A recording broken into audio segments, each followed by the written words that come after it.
Welcome back to this latest episode of Japan's Top Business Interviews. I'm your host, Dr. Greg Story, the president of Dale Carnegie Tokyo Training. My special guest today is an old friend of mine, Paul Chapman, who is the chief executive of Moneytree. And Paul, welcome. Thanks, Greg. So we met many, many years ago when you were starting the company, and you started the company from zero in Japan. But how did you get here to Japan, and how is it that you came up with the idea to start this company? Give us the backstory on what you've been doing in Japan. Okay, I'll try not to take up the whole episode with the backstory. The short version is I came here as an exchange student in the 1990s. This is what, high school or uni? Both. High school and uni? Yes. So I did a year of each. I was at Saitama University, Mm-hmm. and the weather is so good, at least it was back then in Saitama, that I spent all my time studying and doing a few other things, but mostly studying. And my goal really was to become fluent at a time when there weren't very many role models for, I'd say, Europeans, Americans, Australians being fluent in an Asian language, let alone Japanese. It was very hard to find anyone who could even read the newspaper here. And the first person I met who said he could is actually the chairman of my company. Oh, okay. So that's Jonathan Epstein. Hi. Who has actually been on this show. Has he? And did a wonderful interview already, fabulous interview. So I direct our fans to go back and check Jonathan Epstein's episode. I forget what number it was, but it was in the last 6 months or so. Great episode. Oh, great. And he's a very sharp, smart guy. He is. He's a good speaker too. So I met Jonathan many, many years ago, actually when I was here as a student. And that was kind of my inspiration to come back and keep studying and keep absorbing the language and figuring this thing out. Because until you know Japan, you don't know Japan. And when you get there, you're like, oh, now it's just the thing I know. Whereas on the way there, you're thinking, wow, one day if I could speak Japanese, if I could read the newspaper, if I could do all these things. When we started Moneytree, and I have co-founders, and Jonathan is technically a co-founder, but not active in the business, more of a mentor and an investor. We really didn't know how to operate a business in Japan. We had worked at a company as back office staff. I was hired there because I had my N1, JLPT1. Congratulations. Thank you. That was Not easy to get. Yeah, only 20 years ago I got it. It was a hard thing. And 20 years ago, it would have been extremely rare to find someone with that high level of Japanese qualification. Yeah, it was the absence of a social life at university is evidence to my good study habits. You're a saint. I was obsessed. You're a total saint. I got there. But what we didn't know could fill volumes. And to fast forward to what we are doing today, our biggest clients are the biggest banks in Japan. So February this year, Moneytree is a financial data platform. We're known for our personal finance app. It was announced that Japan Post Bank, Yucho, was including it in their new app, and the app was launched in February. Of course, that's 2 years of effort to get there. Congratulations. Thank you very much. Not a short path to getting a big client. And Yucho is, I think, the biggest bank in Japan, from memory. 18 million account holders. It's huge, right? It's massive. Huge. Yeah. But the biggest by capital is Mitsubishi UFJ, right. And they're also one of our major clients, SMBC, also the credit card companies of both of those groups. Mizuho is still a client. We have some fast-growing startups. But how do we get from banks don't work with small companies that have just been founded, let alone small companies founded by foreigners, to we are now embedded in their infrastructure. They invested in our company. Some of them send board observers to our board meetings every month. So how did we get here? I think along the way, my time at Saitama University, getting JLPT1, this is a funny thing, working in recruitment, because once upon a time, the only jobs for local hires were IT help desk at an investment bank, English teacher, of course, or something in recruitment. And I chose an adjacency to recruitment. I was a back office director for a company called enworld. At the time, they were called Wall Street Associates. Wall Street Associates, yeah. Nick Johnston, yeah. So I know Nick from many years ago when they were 20. I remember they were 25 people. 25 people, right? That's incredible. I joined when there were 45 people, so not 300 plus now. You know, still, huge, they're pretty big. Yeah.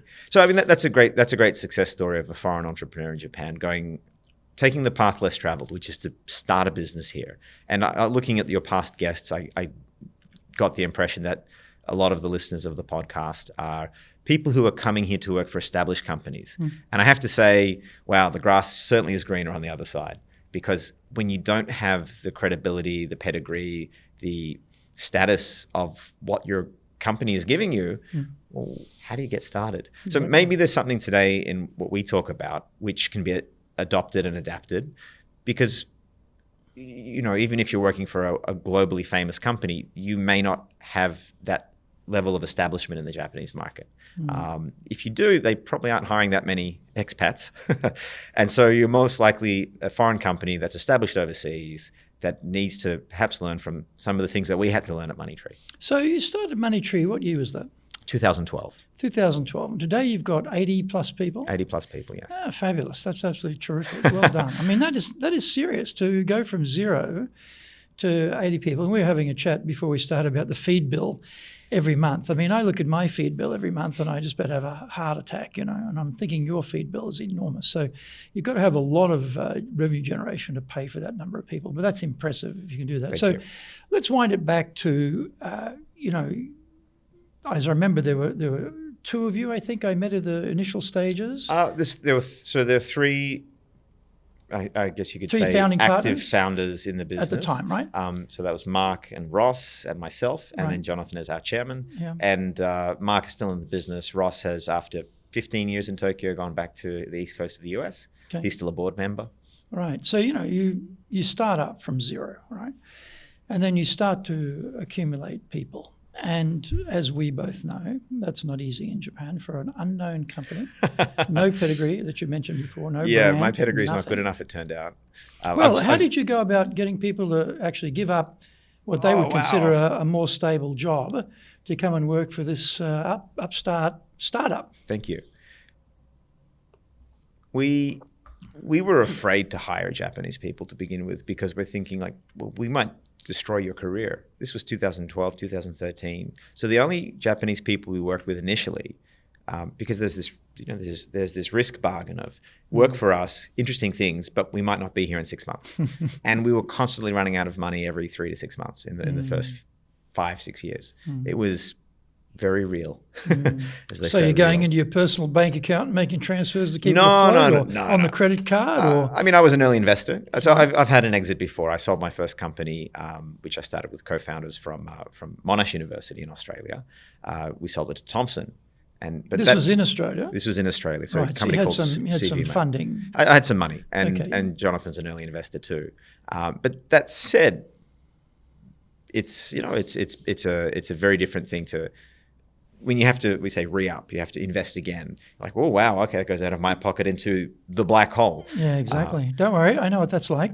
Exactly know what that's like. But in terms of amassing the team, initially, the people that we could attract were nomads. So you call them digital nomads, people who don't want a full-time job.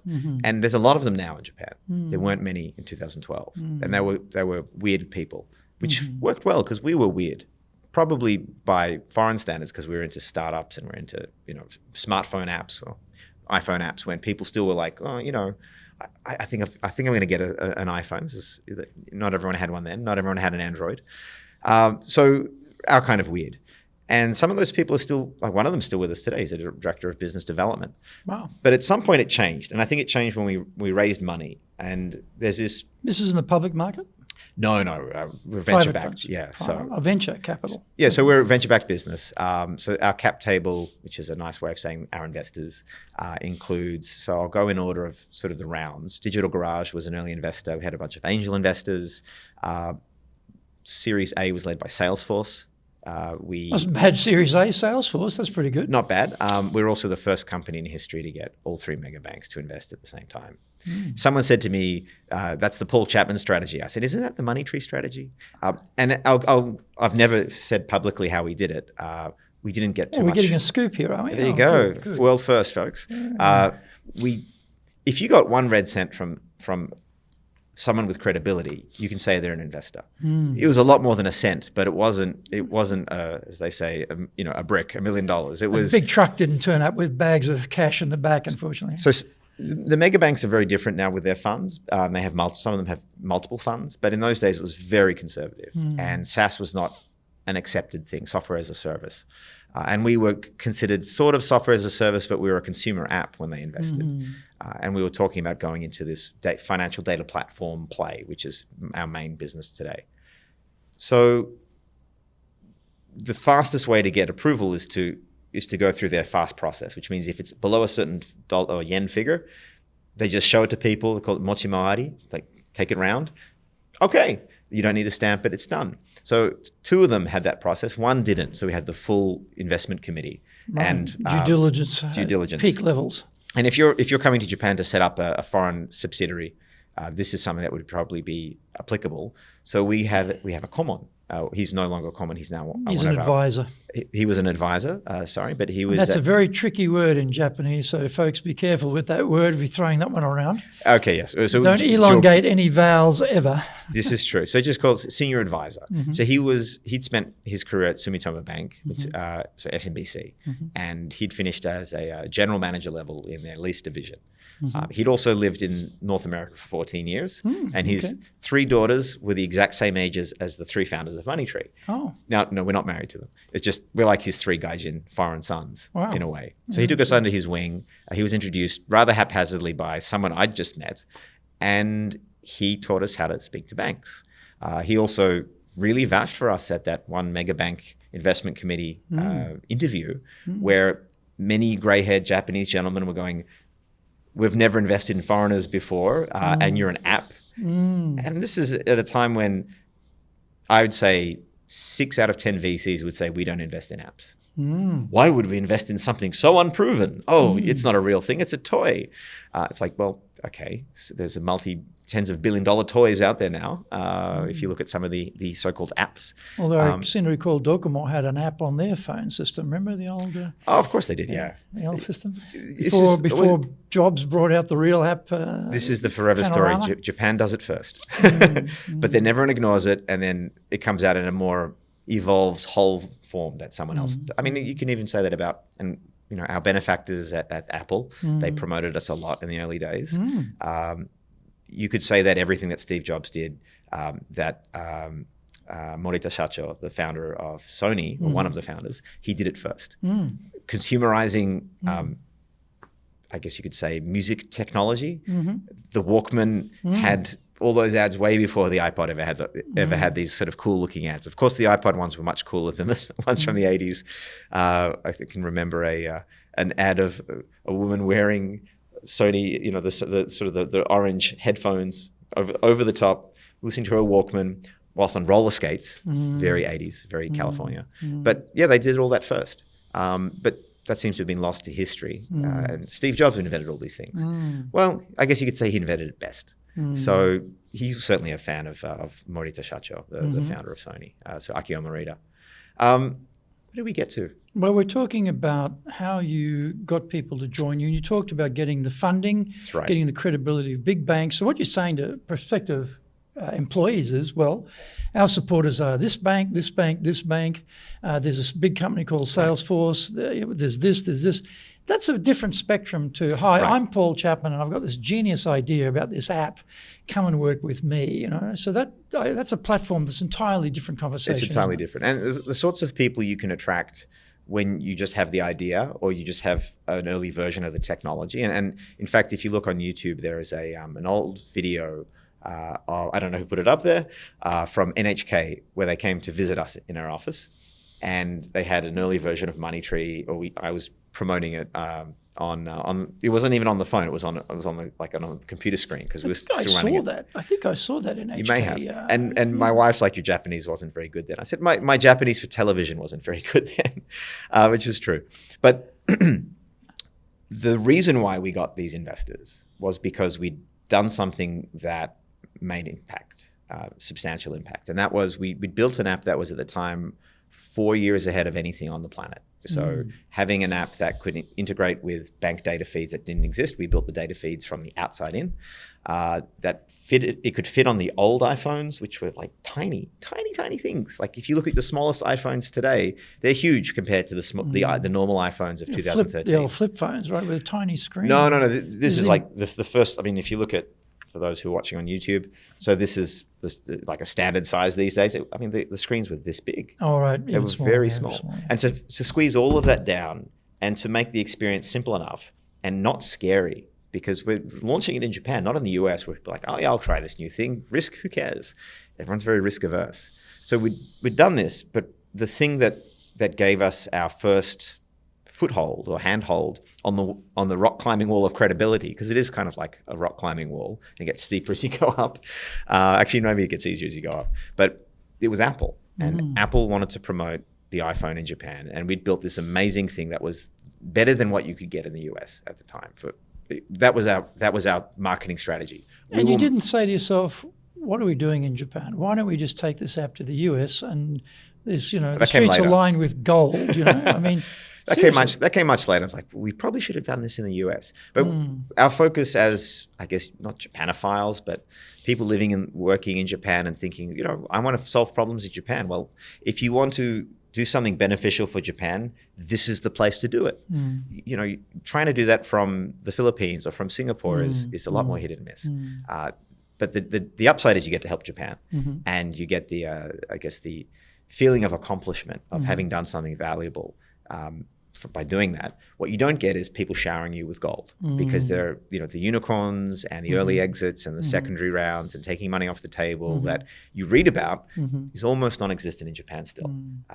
I've heard of a secondary round is where you sell some of your shares before you go to IPO or before someone acquires you. And I've only heard of that happening once in Japan. It's starting to happen more. So it's not a short path to riches, but we're not talking about startups. We're talking about how to build this credibility. I used to call it manufacturing credibility. I'm a little bit less flippant about it now, but Apple gave us our first shot because we built this amazing thing and they were really impressed. So we got App of the Year, so Best of App Store 2013 for Congratulations, iPhone. That's fantastic. It's a long time ago now. Best of App Store 2014 for iPad. I was a VIP at the keynote back in 2014, which is kind of cool. Of course, I still lined up with other people because that's the fun part. I'm a geek at heart. But ultimately, we had hundreds of thousands of people using this app by these foreigners in a country where no one would assume we're the trustworthy people to turn to for this.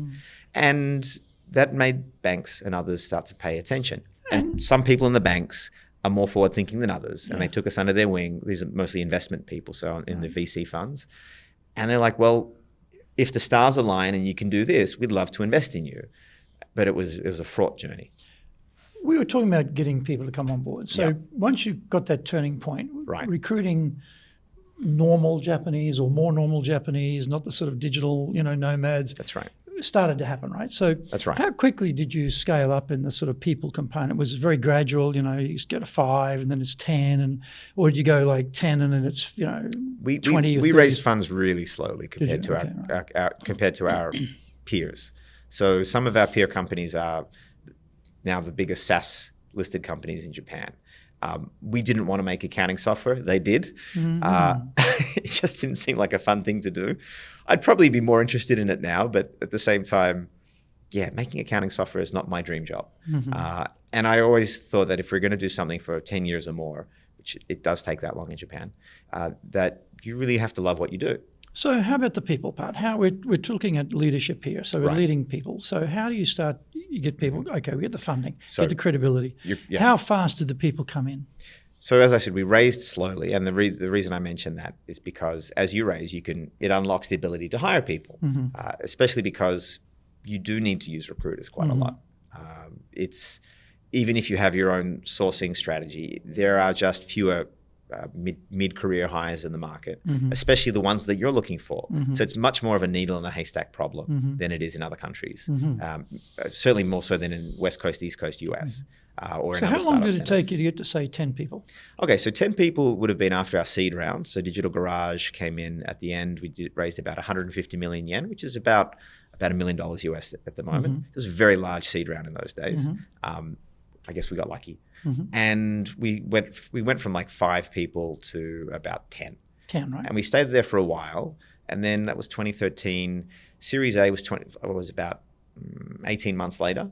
And we'd nearly died twice in that time because we were running out of money. Not because we were spending in a profligate manner, but we couldn't get anyone to invest in us. We were an app. We didn't have a revenue model. Like there was this belief in the startup world that if you just validate the product and people love using it, you'll figure out a way to make money. And we were struggling to figure out that way to make money, and no one would invest because no one had told us that's not what we do in Japan. In Japan, you need to have your idea to make money from the get-go. And we had ideas, but we hadn't really found a good one. Validated into yeah. And the truth, and sometimes we say, you may have heard this in Japan, we're so far behind, we're ahead. Mm-hmm. Everywhere is like that with software nowadays, unless it's generative AI. Mm-hmm. You need to have this progression to revenue. So how do you go from 10 to what's the next sort of jump to? You got to raise more money. But how many people do you get to? Okay, so we get to about 30 after Series A. And Series A is about $3 million. Are you running the people yourself inside the company? That's your responsibility? Running the people? You're managing the 30 people. Yes. Yeah. Person, right? Well, I mean, yes and no. I have co-founders, and of course we have teams, and I don't have 29 people reporting to me. But at that scale, for a startup in Japan, and probably for a subsidiary as well to some extent, you don't have to have much structure, right? Because people just take some work off the big pile of work that needs to get done. They have their roles, and stuff happens. So but from a leadership point of view, it sounds like you'd never really run an organization of this size before in your previous career. My first startup, I ran maybe a 10 or 15 person organization. Did you? Right. And that's so small that it's no structure works. Yeah. As in you can run without much structure. Right. So what did you find challenging when you started having larger numbers of people to actually lead? Okay. So post Series B, we grew again, and going past getting to about 25, there were cultural problems and differences of opinion, and some people who tried to, I guess, drag the culture in a certain direction. I'm not talking about my co-founders, like just staff trying to kind of take over. And what that meant was there was a void, there was a gap, a vacuum that had to be filled. And so that's when we started explicitly defining the culture.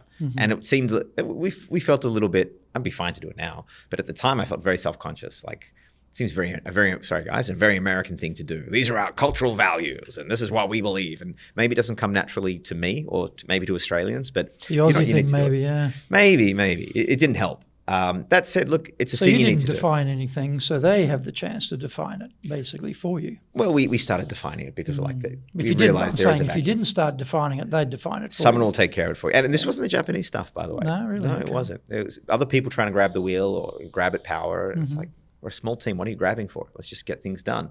But we'd gone beyond the size where it's just people building stuff. And that's a natural and normal thing. And we knew it would happen. We just didn't know what to do straight away. So we started bringing in more formality, town hall meetings, sharing information. And along the way, and this is a common thing that I've had to deal with until a couple of years ago, a lot of internal criticism about the way we manage, about the way we do things. And I think how would that come out? Is this coming out, people coming up and saying, Paul, you're an idiot, you're doing the wrong thing, or people, they probably said that behind my back. Emails, they might have been right at times because we're still learning. How did they voice that? How did they voice that opposition? The biggest company I'd worked in up until that point was maybe 1,000 people, but I had no managerial responsibility. And then the largest where I was a manager or senior manager was maybe 100 plus people. That said, this was complicated because we had 50-50 Japanese, non-Japanese. And we had like 25 nationalities. A lot of the time when we were trying to do things no one had done before, people thought we were idiots. And these were our own people calling us that. I mean, maybe not to our face. And in some ways we were, because we didn't know. But we also didn't know how to communicate the change we're trying to see. And this is post factum, after the fact realization that, of course our own salespeople are up in arms about this because we haven't said to them, you should expect this. We didn't know to expect it. But in diagnosing what the heck is going on, why are our own people working against us?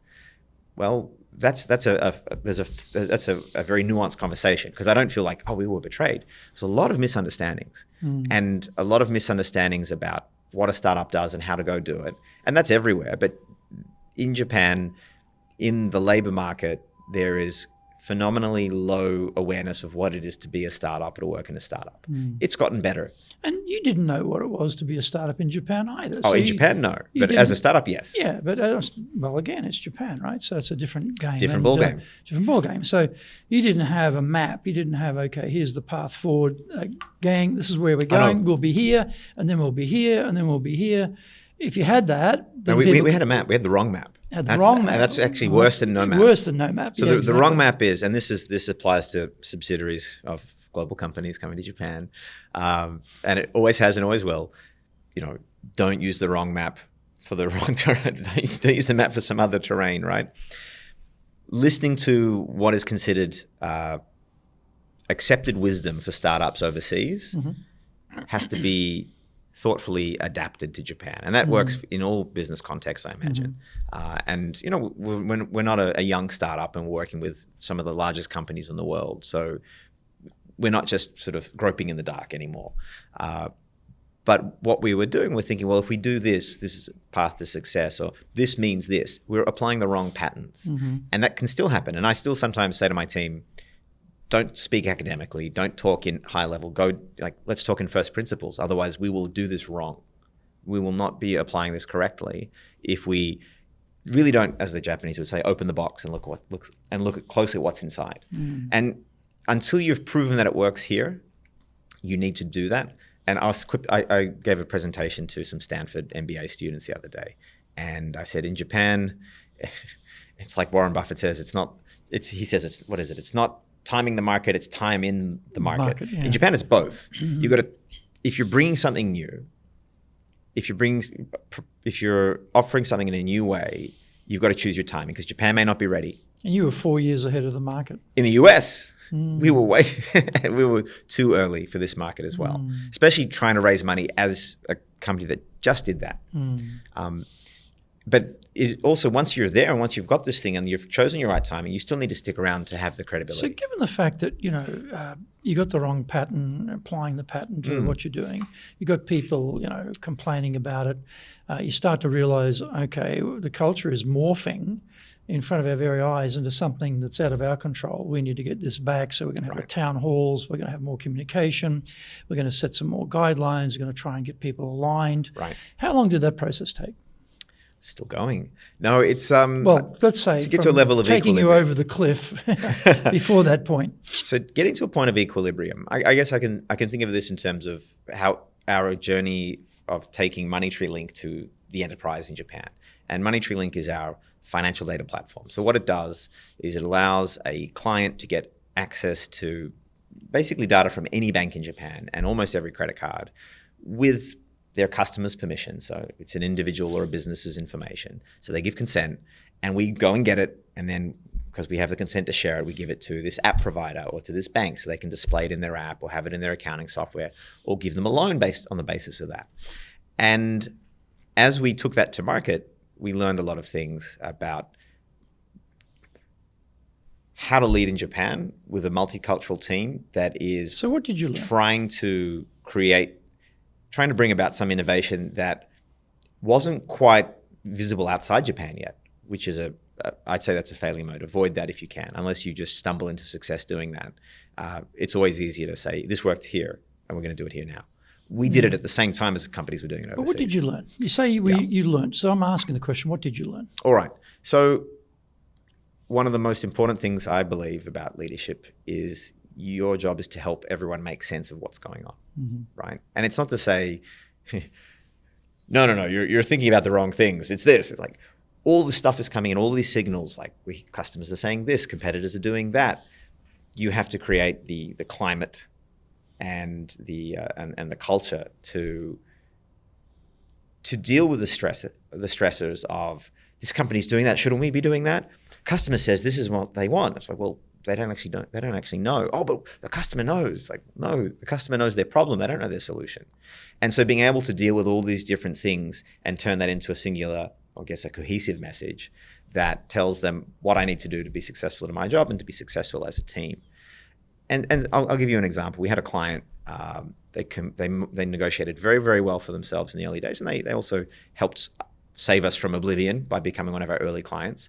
But they were on a phenomenally low package, and they were one of our biggest consumers of our service, and it was unsustainable. And they weren't happy with the quality of the service. And I even look back now and go, wow, okay, that was quite the experience. No one in the sales team thought we would be able to reprice it. So I went to the bar. Which in Japan is not easy. Like, people think, I used to do a lot in export promotion, right? And exporters would think, well, I'll come in under the pricing level in the market, and then I'll move it up later. And the Japanese take that as the starting point to take it down further, right. And so you're now completely out of whack in terms of profitability. So getting your pricing in this country is very, very important. It's very hard, especially the last 30 years. I mean, inflation is starting to come in. We're getting emails almost every day from Japanese and non-Japanese software service providers that we use saying, "Oh, we're increasing the price." And so actually, we sent one out not too long ago as well. But this was a very specific enterprise deal, and I went to the company barbecue, and it was always rained out. And luckily, I was able to get there, and I met the CEO, who we'd met many times before. And I said to him, "I understand you're not happy," and he goes, "Oh, this." I said, "Look, we want to make it better, but we can't." He goes, "Why?" I said, "We don't have the resources. You should be paying 10 times what you're paying. That's how cheap this is." And so we went through a process of proving the value over 6 months that we could get it to that level. And then we got to the point where it's like, you got to pay.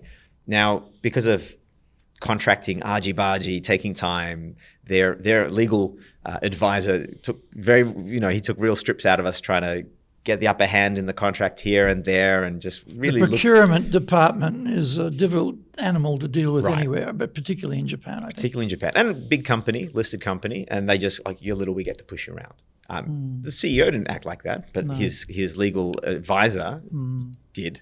And so we finally get there, and I said, "Look, this was meant to start from January. We've already given you 6 months of like 90% off the better service."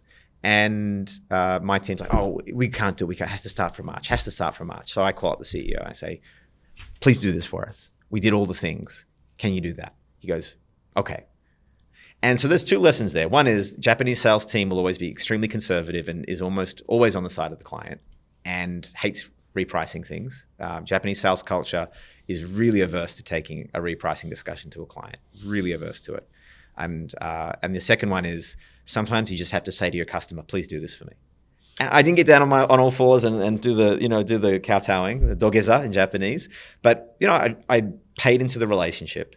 I'd helped him get what he needed, and at the end of the day, it was like the moral thing to do. And so this is not, in some cultures, it's like, "Well, I've got you over a barrel. That's too bad for you." Yeah. That doesn't seem to be the accepted way of doing business in Japan. I heard a good story this morning at a breakfast, which I can remember so I can relate it, but it's a major global company. And it happened that one of the board members was in Japan at the time, and they were trying to get a deal with Toyota. And it was a very technical product. And Toyota, procurement department, said no. And if you've been here for a while and the client says no, you tend to give up, right? You don't fight it. But the board member wasn't sort of, a Japan file.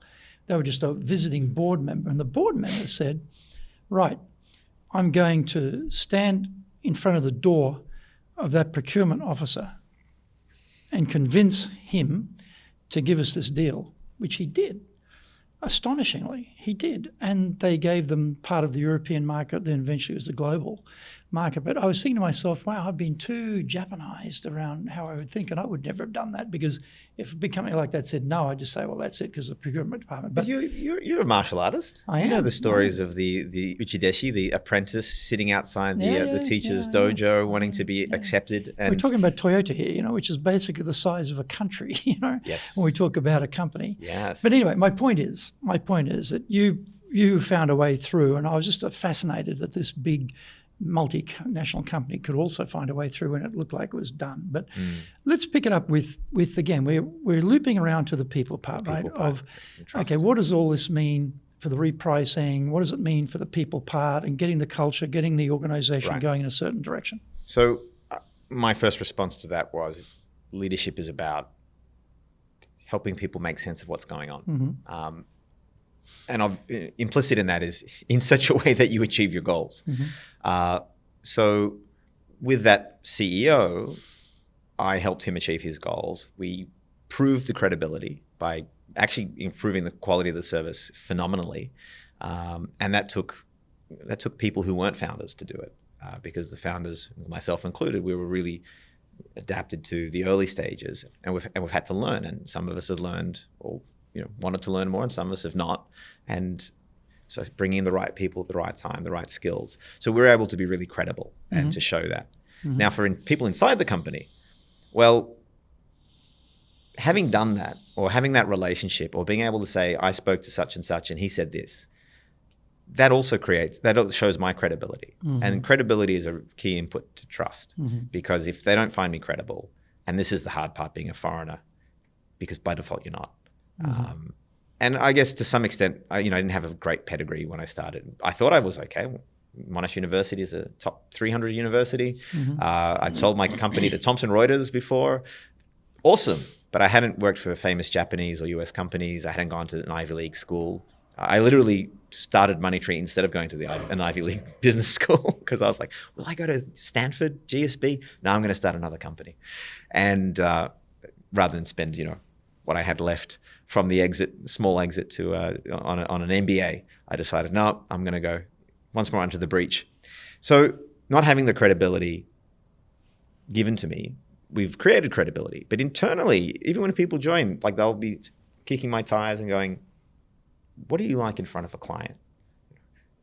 I know more about Japanese shoshuka, so Japanese business, the way Japanese business is done, because I'm older than you and I'm Japanese. This is the hypothetical sales or business development person who's joining my company. Perhaps he's thinking that. And that's natural and good and, very, very reasonable, because in most cases, yeah, sure. But once he sees me working with clients, and I've been trained well by my former senior advisor and 10 years of Moneytree, well, then I've got some credibility. He knows what I can do. And actually, this is an interesting thing. This is drawn from a recent experience, and it's a very positive one overall, but we failed at something. And why is it positive?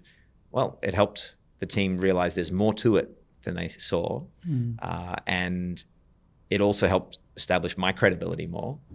And it's not the end of we lost a battle, we didn't lose a war. So it means we'll fight another day. And I guess you could say it softened up the people involved to be more receptive to what I've got to say and to how to go about doing this. It puts a little bit more pressure on them, makes them receptive as well.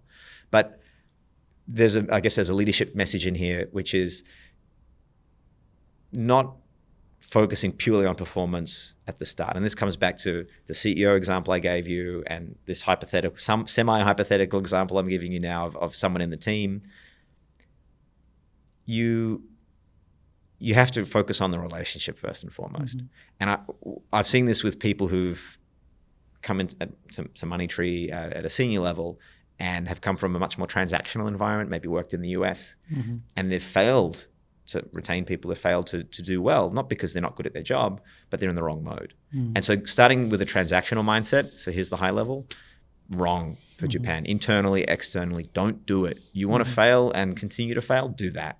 If you want a transactional mindset, go hire a consultant or a vendor, and you can be transactional with them, but you'll also get less from them than if you create a relationship. So that's, I think, the fundamental thing I've learned from business in Japan is internally and externally, it's all about the relationship. But it doesn't mean you don't hold people accountable. It doesn't mean it's not about performance. But if you start from a transactional mindset, prepare for failure. So looking back, if you think about your history and where you started, now you talked before about, okay, we had a few issues around getting people aligned and making things happen and building a culture, et cetera, getting people engaged. If you were to do it again, and this time you got the benefit of experience now, and what would you do differently this time to get people engaged? So another lesson, maybe these won't be top of mind in 5 or 10 years' time for me, but the top of mind now is having the skills to get collective agreement in a multicultural context. And what are those skills? I think one of the very specific cultural skills that hopefully you'll learn in Japan is to give everyone a voice. And that basically means, most of the foreigners, not all of them, because we're not all the same, are we? We all have different cultures, but 25 different countries, we're all just foreigners. I mean, it's not accurate. But let's just say that a lot of Americans, Europeans, Australians will be very vocal and you'll hear them loudly. But then there are others, Japanese, Taiwanese, Thai, and others who will be a lot more reticent to say what they have to say. You have to give them the microphone and say, okay, your turn to talk. Or and I'm not a fan of this, but sometimes you have to use the back channel. I don't like back channel because in a multicultural context, it just creates a lot of gossip and rumor. And I've told people, no rumors, no gossip. You got something to say. We're all different here. If you hold it in, no one will guess it. Half the company won't guess it. So put it on the table, and it's okay to do that. And we'll thank you for it. And so we don't have a culture of shooting the messenger. We don't want people to hide problems, so we don't berate them and say, "Oh, you did a terrible thing." I mean, we might feel like that, like, "Oh my God, why did they do that?" But we know that will just hide problems and will make reticent people even more reluctant to come forward. So giving people the microphone or a megaphone so they can be heard, that's really important. Now, is that a public megaphone or is it also a private megaphone? I think it's important that it gets out and that they feel heard. That's probably 70, 80% of it, is that person feels heard. Well, if I have a private conversation with you over lunch and I voice my concerns, right, I feel I'm being heard. If I stand up in a town hall and I voice my opinion, that's a different thing. I may not be confident to do that in front of other people. I may not want to share my concerns with other people. So when you say, give them a voice, I'm wondering whether there's, for some people it's going to be the private conversation with you to voice. Other people it's going to be a public demonstration. So I'm presuming both work? I mean, both work, but I was also talking in the context of getting collective agreement. Okay. So getting to collective agreement, make sure everyone's heard or everyone's had a voice, and you want to lead with your values and say, we need to make sure everyone is heard. It doesn't mean we're going to listen to everyone and say, oh, well, we will only move forward when everyone agrees. Even in a Japanese context, especially in a Japanese context, that's usually not the case because most Japanese organizations are subservient cultures.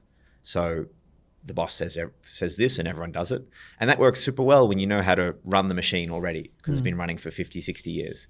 When you're trying to figure out how to create a new machine that no one's created before, it doesn't work so well because you don't get the creative participation that you need. You don't get and this is why Japanese companies, they are great at incremental innovation. They suck at radical innovation, if you could use that term, because the culture it's adapted to, we have a way of working and we'll do that.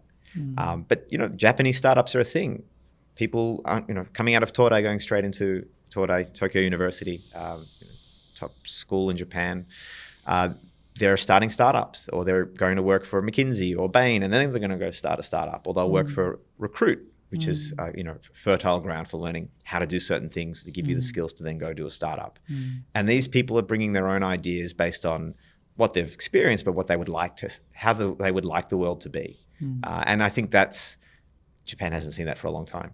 So a collective agreement is really important. If you've got a multicultural team, you might need to use the back channel.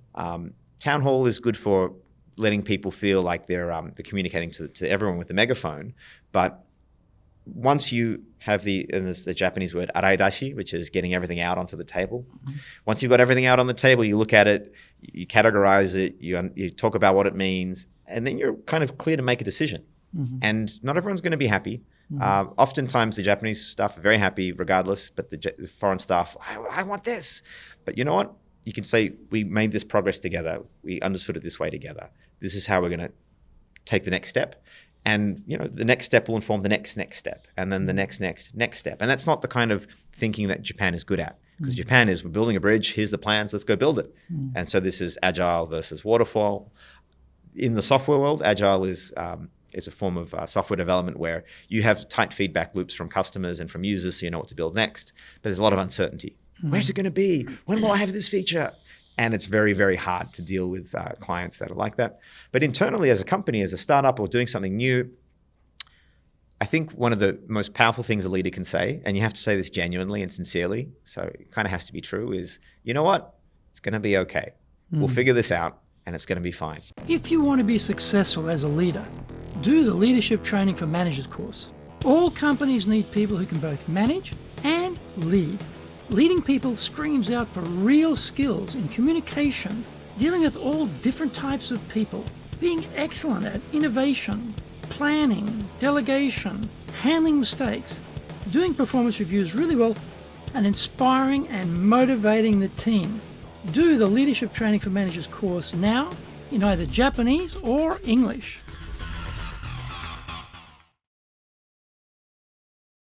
Are you doing business with Japan? Do you really know how things work? Japan Business Mastery provides the answers. Do you have the right networks and know how to create them? Do you know how to get on the same wavelength with Japanese buyers? Do you know what being trustworthy looks like from the Japanese perspective? Japan Business Mastery is based on more than 30 years' experience in Japan and will become your go-to guide. Want to succeed in Japan?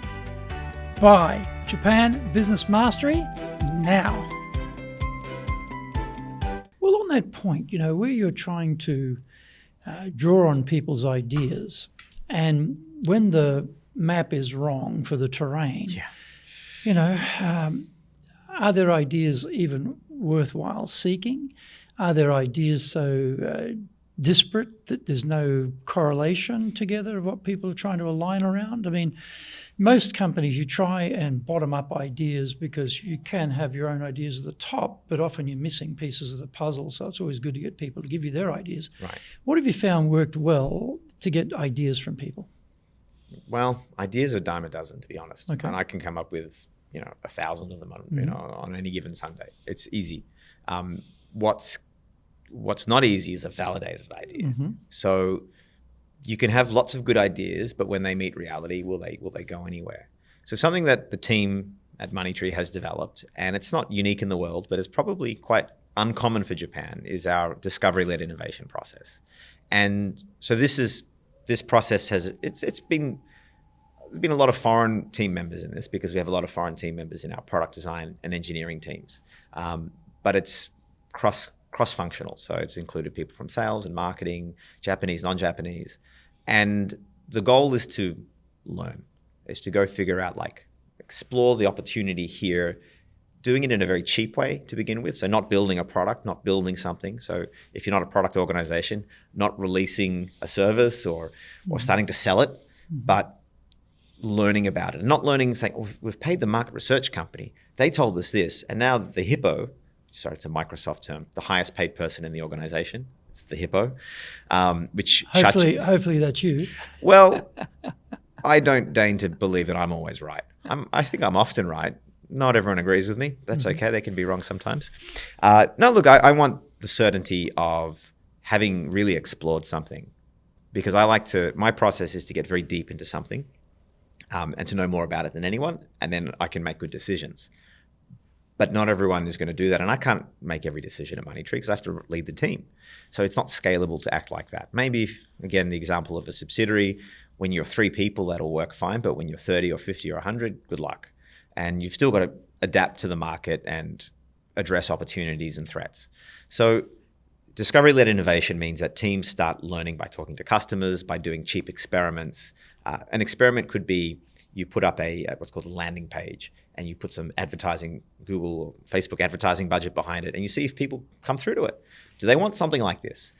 It could be traditional market research. It could be online market research. It could be building a prototype and then putting it in front of some beta testers and saying, well, what do you think? It could be something as simple as drawing pictures and saying, well, what do you think of this, right? And so learning in a cheap way de-risks the expensive thing. In software, the expensive thing is building the software, ironically. And so once you start doing that, then you get real feedback about, I don't like this, could I have this, what about this? And you have to have a team that's really attuned to not what people say they want, but what they say their problems are, and identifying the opportunities. And so I think this is applicable to kind of anything that you bring to Japan, whether you build it here or it's built somewhere else, so that you understand how to take it to the market, how to take it to the customer in a way that they understand the value and appreciate it and ultimately are willing to pay for it. What about trust? Because you're a startup, you've had, different series of cash injections into the company, investment into the company, you've been able to scale up in numbers. And often, there's no playbook here that's preordained. You're sort of creating the playbook on the fly. You're taking risks, you're presuming things, and some things don't work, some things do work.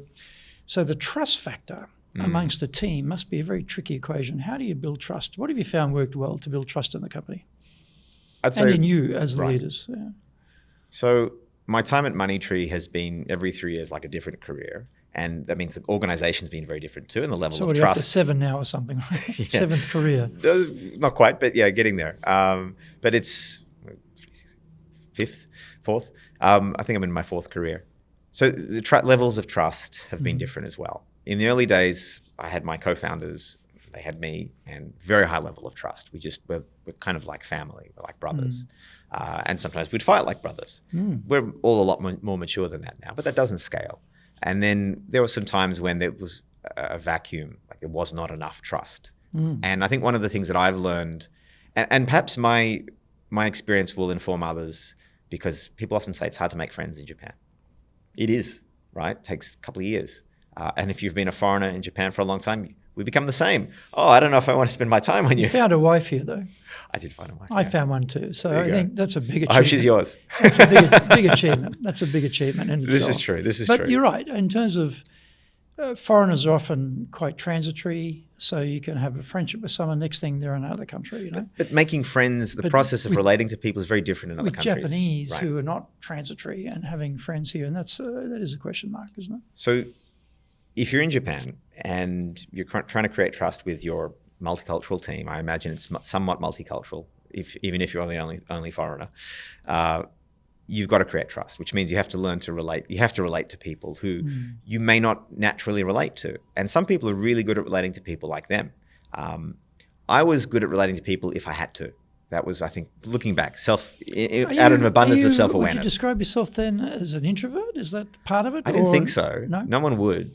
I'm a public speaker. I like the limelight. I talk to people. I do public speaking too. I do training and I lead people, but I'd describe myself definitely as an introvert. I didn't say I wasn't. I just said I didn't realize it, actually.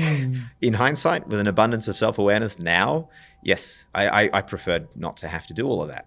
I like the idea of building something great. People used it and I could kind of stay at the office, but it didn't achieve anything. And what drove my personal change there was the desire to succeed. And so it was I'd like to say Moneytree is a relentless and unforgiving teacher, but very effective. So it's really forced me to evolve as a leader. So what I've learned, and I think this works well in a multicultural context, is if I have nothing in common with someone, there's no reason I can't relate to them. I used to think, it's not worth trying to connect with someone if I'm only going to talk to them for 5 minutes. No, you talk to them for 2 minutes, you could change their life, right? It's not all about what I get out of it, although actually there is. You get the joy of maybe having impacted someone in a positive way, or they were down. Psychic and you made rewards. Yeah, you get some psychic rewards as opposed to I got something out of this that I was hoping to get. I had a very sort of introspective view, and so that unlocked a lot for me, which means that feeling of I don't really know what this person's like, or we don't hit it off. Like that's not an excuse, right? It's not acceptable if you're in a leadership position to be like, that's all I can do. Don't be a leader, be a follower, or just go back to a country where everyone's like you. If you can overcome the discomfort, and it's uncomfortable frequently, right? And sometimes like, geez, what's that scowl on that person's face? And it's over Zoom, so you're missing a lot of the social cues you'd normally get. You know what? Doesn't matter. Measure it over time. And if that scowl happens every single time and they also don't talk to you with respect, okay, there's something wrong. But maybe they're having a bad day. Maybe they were trying to stop themselves from sneezing, right? Or maybe they're Japanese and that serious face is showing they're concentrating. But for me, as a foreigner, I always make this joke. It's a sort of truism more than a joke. But I say to Japanese people, look, your serious face and your disagreeing face, to me, are the same face. So, if I'm giving a public talk, and there's someone there with that scowl on their face, I initially think they're disagreeing, and they're against what I'm saying. But you have the experience, at the end, they come out of their seat, they come down, they shake your hand and thank you for your talk, and you realize, they were concentrating. It wasn't their disagree face, it was their I'm concentrating on your serious face. But it looks to me identical. Maybe Japanese can split it out. I can't split it out. So going off the face is probably a dangerous indicator sometimes. It may be just pure, serious concentration on what you're saying rather than opposition. So hard to know. I'll keep that one in here. What I often tell myself, and this might be helpful for others, is it's not always about you. So give it time. Give people time. And so it's a skill that I'm still working on, but consciously working on. relating to people who I kind of have nothing in common with. And one of the things that really helps is helping to help you and to help them is to see each other as people. So again, move away from this transactional, like, I just want you to do the job for me. Okay, it's probably not the right country to do that in. Like, I'll be nice to the person in the convenience store, right? Because it's practice. And also I was going to say a four-letter word, but I've done bad jobs like that too, right? I've done some really sort of jobs, and everyone starts somewhere. And actually, there's a funny thing. There are a lot of Southeast Asians, foreigners working in convenience stores these days. Yeah. And I talk to them in Japanese, and their eyes light up like, "You're really good at Japanese," and like, "Oh, maybe I could be like that." So I talk to them because I think, look, it's the ability to relate to others who you have nothing in common with or very little. I mean, you can do something nice for a stranger, and hopefully that gives you some joy. But it also improves your ability to lead others in Japan who may not be like you at all. Yeah, let's help out some strangers. Let's help out some foreign executives who are going to be sent to this country. Imagine they ring you up. They say, "Paul, I've got this job. I'm going to go to Japan and run my organization there. What advice have you for me to be an effective leader in Japan?" What would you say to them? Work on your self-awareness. What does that mean, though? So a lot of whatever you see, whatever happens in the world, it happens in your head, right? I mean, the impetus, the stimuli, that's in the outside world for sure. But what it means to you is all in your head, or my head. And so working your self-awareness means, okay, you're going to be bombarded with things that don't make sense, that you can't process in the right way. So like, who wants to be a millionaire? Phone a friend. Go find out from others what that means. So one thing that I often do, also because, look, I don't think I'm bereft of, I'm certainly not bereft of empathy, very high empathy. But oftentimes I have no idea what people were thinking at the time, or I misinterpret it. Like, I'll go in the wrong direction with it. At least historically, I've come a long way. And what would be like a pin drop to someone else would be like a huge bang for me. Like, I really feel it. So maybe too empathetic. Such and such, you saw him in the meeting. Did you get what kind of vibe did you get from him? What did that mean to you? Ask someone else what it meant. Someone else who was in the meeting, right? And you look, I mean, as a leader, you seem a lot more wise and thoughtful by asking, and people like to be asked their opinion. And it can short circuit, the you pulling the alarm cord, saying, "Hey, this person hates me," or "He doesn't want to do what I want him to do," and sometimes I'll say, "Yeah, I got the sense he was a bit frustrated or tense. So why is that? Do you know why?" "Oh, well, this is happening," or "I don't know why." Could you reckon you could find out? So phone a friend, pull in other people, see what other people are seeing, and this also works outside the company as well with relationships. So I will see this failure mode quite a lot from foreign leadership team members who are very, very good at their jobs, but haven't had as much exposure to Japanese clients. "Oh, they're saying this. It's like, blah, blah, blah." It's like, does it mean that? Could it mean something else? And so one thing that helps me is asking the question, what are the pictures in their heads? So what's the picture in your head? What's the picture in their head? Okay, so it's different. Do they have the same values as us? Why would they? We're a startup. They're a bank. We're a startup. They're a 60-year-old accounting software company. Why would they have the same values and the same? So we have to try and put ourselves in their shoes. So that, I guess, getting back to self-awareness, the self-awareness piece and cultivating that, I think, is a superpower for coming here, because you're going to have to see how you react to things to then rebase yourself to different attitudes or different things. And you can only do that gradually, because you have to untrain what you've learned. Like, this means that means this. And the longer you've had a career in one place where one culture was dominant, the harder it will be. But everyone can do it. It will be easier if you get insights from others around you, and you'll be less likely to blow things up. Also, I was thinking your point there about clients too, because often if you turn up here and your own staff tell you something and it doesn't actually line up with your experience in a foreign country or within the organization, you doubt it. But when you spend time with the clients and the clients tell you the same thing, that's a bit of a like, oh, okay, I see why my people are saying that, because that's what they're hearing from the clients. And when you hear it directly, so one of my recommendations is part of your self-awareness, part of your education is visit clients. Yes. Talk to them. Even you've got to go through an interpreter, it doesn't matter, because that will give you very quickly some understanding of what's going on in the market, how things are structured in business, why you have these relationships, et cetera, et cetera. But please, what other advice would you give them? And that is a great one, though. I just want to riff on that for a moment. So in my first professional role in Japan, I was IT director for enworld, Wall Street Associates, and Nick Johnston, who was the founder of the company, an Englishman who does not speak Japanese, nor does he speak anything technical. He's quite the character. He'd say, go visit clients. I think I visited one client. It was like pulling teeth for me at the time. Like, I don't want to do it. Why would I want to do that? Yeah. And I've had sales leaders who don't want to visit clients. I'm like, you're not going to last very long here. That's not a good sign. That's not a good sign either. Oh, I'm the commander. I mean, that doesn't work. So it's always a red flag. But I think if you've got people on your team who need to visit clients, take them to provide the opportunity to them, because they're not going to do it on their own. It is not what it's not something that they can understand the value of, except at a very intellectual level, and therefore they'll prioritize all these other things. But once it happens, one meeting can be life-changing for them. I guess too, in big organizations, I'm just surmising here, but I also could imagine that some Japanese senior people probably don't want the president to visit clients because they've got the control on the information. They're feeding the president the information as they see it, and they don't want to have another source coming directly to the president, which may counter. So here's a hack for that. Contradict I learned this from one of my former heads of sales. So if you visit a client, you get an hour with them, maybe not even an hour.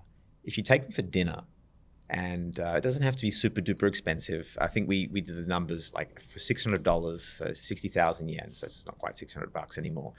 You get an amazing, Michelin starred restaurant. If you've got one of those dinners going, Paul, let me know. I'll be very happy to take 60,000. I don't actually do them myself. That would be very good. I don't actually do them myself, but here's the thing: you get 2.5 hours of time with them. In a relaxed manner. And just them mostly, without their flunkies, without the other people, without them having to be on guard. So you can do a lot more relationship building that way. I'm not going to go to the golf course ever. I'll send someone else if that has to happen. But to get to spend time with the client as a president, where your country manager doesn't want you to, you can't say no to that. Another one though is, and this is a challenging one, I have foreign staff who want to visit clients, product people, and the salespeople don't want to take them. And so that takes some real alignment work on why it's valuable and it's important. And we had a staff. Why don't the salespeople want to take the product people? You think that'd be a natural combo? I think they want to control everything. Right. Sales in Japan is not like sales in a lot of other countries. Or are the product people super nerdy and you don't want to expose the poor old client to these nerdy people who are very technical? Is that the problem? Yeah, in a way. So sales in Japan is a stage performance from handing, this, but just for your listeners, from when you from when you get out of the elevator and you say, I have an appointment with this person and everything. I mean, I've learned how to do it from the best. That was our senior advisor. He was amazingly good at it. And remember this one time he took us to a credit card company when we were still wet behind the ears, didn't know what we were doing. Now we don't know what we're doing, but we're not wet behind the ears. And he was just walking we're following along behind him and he's walking like a samurai. And I'm like, oh, this reminds me of Yojimbo. Yeah, really. Yeah, exactly. It's more like Sanjuro if you're really a Kurosawa fan. Okay, but, yeah. So he's got the young guys walking behind him. And I was like, wow, great swagger. And he's a lovely guy, very humble. And so he taught us how to do this. But you have someone in the meeting who doesn't get with that, and it destroys the energy, right? It destroys the momentum, and it can really impact the relationship. So they're going to be worried about that. So I said to my head of sales the other day, can we provide them with some training so that when they go there, they're not playing with their nails and they're not looking disinterested, that they understand this because they just don't have the experience. I said, my co-founder Mark and I, who for European founders in Japan, ethnically European, people how did you learn how to do that? It's like, well, we didn't know what to do either. Everyone starts somewhere. So I think that's the other thing is it can go in both directions. People who do want to meet the client and then the sales team don't want to. So collective agreement, right? What are we trying to achieve? What are your concerns? I mean, these are all ultimately negotiation tactics, right? There's a good book on this. I don't know if you've heard of Getting More. I think it's Stuart Diamond. the UPenn one on negotiation. Yeah, I read that. Yeah, former colleague of mine recommended it. It was his Bible. Well, I think maybe it's a good book. I'm thinking of Getting to Yes. No, that's different book. That was the first one. I haven't read Getting More. Getting More is really good, but ultimately it's about connecting with people, seeing them, figuring out what they want, and like just between the two teams. I've got to go do this with my teams probably next week or the week after. There's a difference of opinion. This isn't happening. Fingers are being pointed. All right, let's huddle around. And what are you thinking? What are you thinking? And you know where I actually really learned this from? My kids went to a Japanese kindergarten because their mom's Japanese. And this kindergarten is kind of unique. It's called Hiratsuka Kindergarten, or HKG, in Utenji, in Meguro Ward. And they really focus on teaching children how to socialize with each other, how to, like, they teach them to be socially fluent from a young age. And there's even got a leadership course as part of it. And it's been there for 70 years. And when there's a problem, and I've seen this happen in the park, like I think my daughter was crying and a bunch of kindergarten boys from a year above her were like, found her crying, and they're like, everyone gather round. My daughter Ellie's crying. She's 11 now, almost, in a few weeks. And it's like, okay, how's that Support different? Group. But how is that? I mean, 5-year-olds are doing this. How is that different from what we have to do as professionals in a company context? It's not really different. The complexity of the topics are a bit more different than a Gray's knee, but bringing them together, getting it out on the table, and getting to a point where we're like, well, we can agree on these things. And so, aligning on what the pictures in each other's heads are, I think, breaks down a lot of misunderstanding, avoids it or corrects it. Should they learn Japanese? I mean, if you're here for a while, like if you want to be here for a long time, sure. Usually they're not. Usually they're 3, 4, 5 year postings normally. Yeah. For the classic expat. I'd say that you could be successful without it. And there's a certain amount of, and you'll know this, there's a certain amount of cachet for like, oh, you've learned a few words. But when you get to be at a sort of high level of fluency, you were here earlier than me by a good 10 years, I think. About 100 years. Maybe 1,000 even, who knows? Muromachi Jidai. 79 for me. Exactly, in ancient times. But when you got to a level of fluency, it was like, I suppose someone had broken the universe from some people. Like, this shouldn't happen, right? Yeah, but and that's a generational thing too, I think. For older, yes, I've had that experience. Older Japanese. It's quite the ego trip, right? They're thinking, hang on a minute, oh, this guy knows too much. Be careful. Oh, I never saw that. Yeah, no, this guy knows too much about Japan. Be careful. They prefer that you don't know much because then they feel more power and more control. But I don't think younger people, have that. I've never felt that with younger people. They don't care. Yeah, no, I've never seen that. So that was before my time. This is going back. This is like, I got here in 79. Yeah. You think about how many expats were in Japan in 1979. Very few. How many foreigners on the street? And Japan was still supposedly going to take over the world. That came later. That came in the 90s, But this is a very small circle of people we're talking about. So foreigners are still quite unusual at that time. And foreigners aren't unusual now. No, and the world is very, very. I tell this to my kids when your parents were younger, my wife and I. The world was a really big place. It's really small now. Like the distances, getting information, similarity of access, similar access to information, disinformation. Oh, God help us. Yeah, but it's a much smaller place. And Japan is a lot more like the rest of the world than it ever has been. So do you need to learn Japanese? Nah, you don't. You can be successful without it. Do you need to learn how to relate to Japanese people? Absolutely. And if you don't want to do that, don't bother.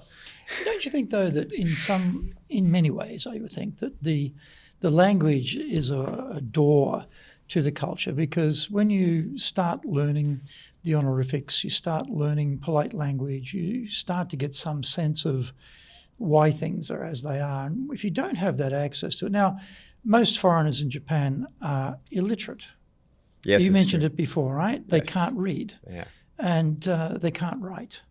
So if you think about it, why would you send someone to a foreign country who can neither read nor write in that language of that country, let alone speak it? It doesn't make any sense, but it still happens, right? So when you get here, there's a whole raft of information which is hidden to you. So you've got to have ways of getting around. But Greg, that's in the last 2 years, 3 years, that's changed remarkably with translation software being like it is. So much of like the whole translate things. Google Translate's not great, but DeepL is very good. So I have no affiliations with these companies, just tools that I use. ChatGPT is very good at translating. Getting good, yeah. Don't get it to write your Japanese emails without giving you examples of good Japanese emails, because it'll do weird stuff. But it's really good at helping you improve your Japanese emails. But here's the thing. You can read anything now at a high level. When I'm tired, I can read Japanese very fluently. I can write contracts, but I'll just dump something. I'll dump a Nikkei article, a news article into ChatGPT or into DeepL, just to be like, get the gist. And then I'll be like, this is a bit weird, and I'll read the real thing where I want to. Or I've got the gist, and that's good enough, because you don't remember everything anyway. So much of that information is just, it's accessible to anyone. And I've seen this for my team, because I've gone from, I would say, having to be a little bit circumspect, a little bit maybe even, I wouldn't say embarrassed. I've never embarrassed about my team, but feeling like I need to signal that I'm a little bit of embarrassment, or I've inconvenienced my customers because we have so many foreigners working for us who don't speak Japanese. And investors would be like, why? They wouldn't say it, but their eyes would say it, or they'd say it indirectly, like, why do you have so many foreigners? Why don't you hire more Japanese? And it's like, well, because we have certain skills we're hiring for, and in those roles, we're not finding them, right? Or they're not coming to us, or we can't compete. We give them an offer and they go somewhere else. It happens. We're not perfect. But now it's like, well, put it into DeepL, translate it, teaching people, okay, is this CI? Is this confidential information? Is this PII, personally identifiable information? If it is, don't use those services, or use the subscription version that we have. But the tools are so good.